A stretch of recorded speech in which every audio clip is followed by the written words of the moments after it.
Hello students, my name is Ratnam, New Vision English faculty. I welcome you to the video on a snake and the mirror.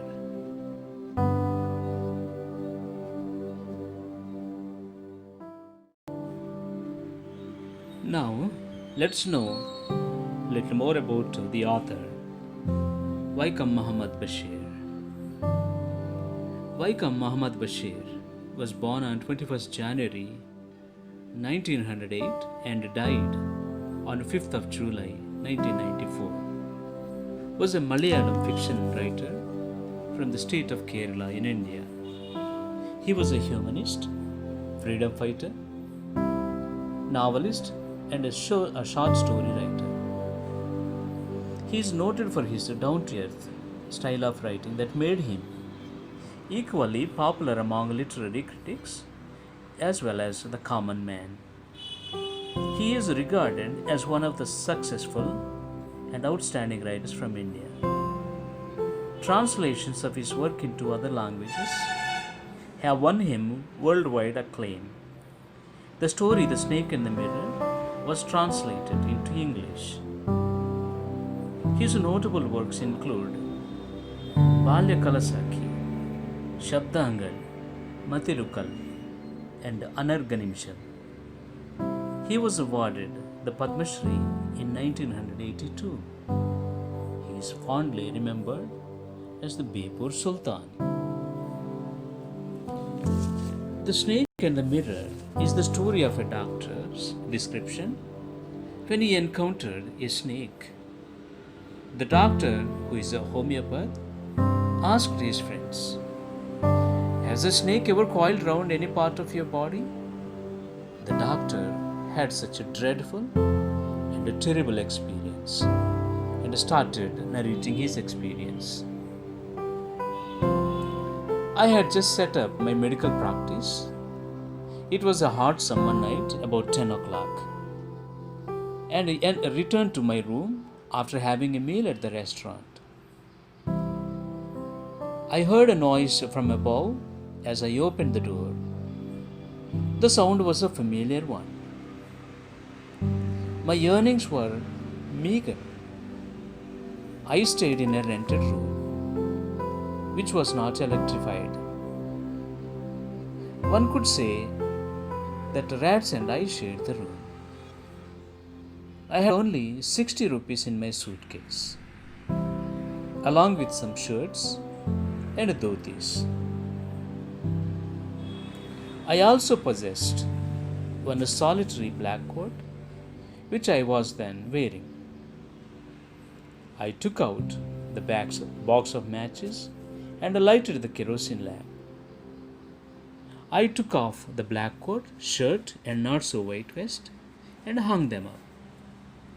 The room had a tiled roof with long supporting gables that rested on the beam over the wall. There was a regular traffic of rats to and from the beam.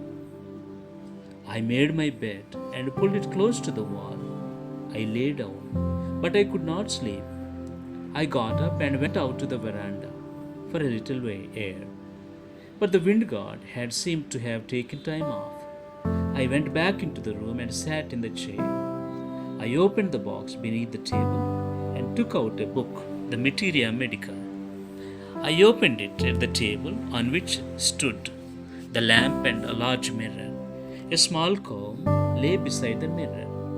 One feels tempted to look into a mirror when it is near. I took a look. I was a great admirer of beauty and believed in making myself look handsome in those days. I was unmarried and was a doctor. I felt I had to make my presence felt. I picked up the comb and ran it through my hair and adjusted the parting so that it looked straight and neat. Again, I heard that sound from above. I took a close look at my face in the mirror.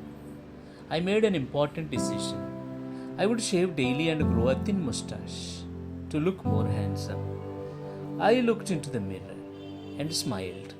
It was an attractive smile. I would always keep that attractive smile on my face to look more handsome. Again came that noise from above. I got up, lit a beady, and paced up and down the room. Then another lovely thought struck.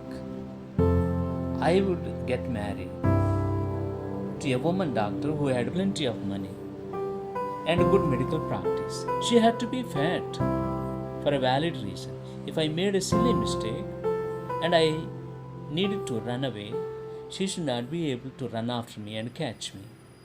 With such thoughts in my mind, I resumed my seat in the chair in front of the table. There were no more sounds from above. Suddenly, there came a dull thud as if a rubber tube had fallen to the ground. Surely nothing to worry. Even so, I thought I would turn around and take a look. No sooner had I turned than a fat snake wriggled over the back of the chair and landed on my shoulder. The snake's landing on me and my turning were simultaneous. I didn't jump, I didn't tremble, I didn't cry out. There was no time to do any such a thing. The snake slithered along my shoulder and coiled round my left arm above the elbow. The hood was spread out, and its head was hardly 3 or 4 inches from my face. I sat there, holding my breath, like a stone. But my mind was very active. The door opened into darkness. The room was surrounded by darkness. I felt then the great presence of God, the creator of this world and this universe. God was there, suppose I said something and he did not like it. I tried in my imagination to write in bright letters outside my little heart the words, "Oh God." My left arm was beginning to be drained of all strength, as if a thick leaden rod, no, a rod made of molten fire, was slowly but powerfully crushing my arm. What could I do? At my slightest movement, the snake would strike me. Death lurked 4 inches away. Suppose it struck me. What was the medicine I had to take? There was no medicine in the room. I was but a poor, foolish, and a stupid doctor. I forgot my danger and smiled feebly at myself. It seemed as if God appreciated that.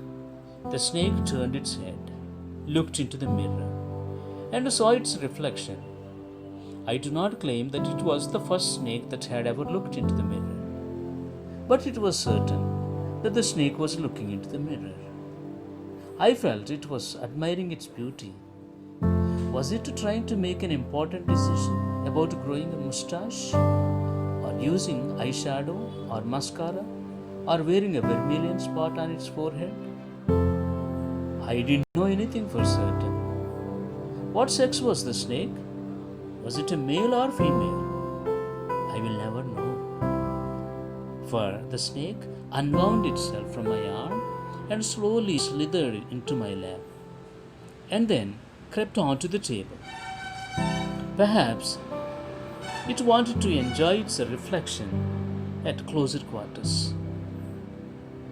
I was no mere image cut in granite. I was suddenly a man of flesh and blood. Still holding my breath, I got up from the chair. I quietly went out through the door into the veranda. From there, I leapt into the yard and ran for all I was worth. Each of us heaved a sigh of relief. Somebody asked, "Doctor, is your wife very fat?"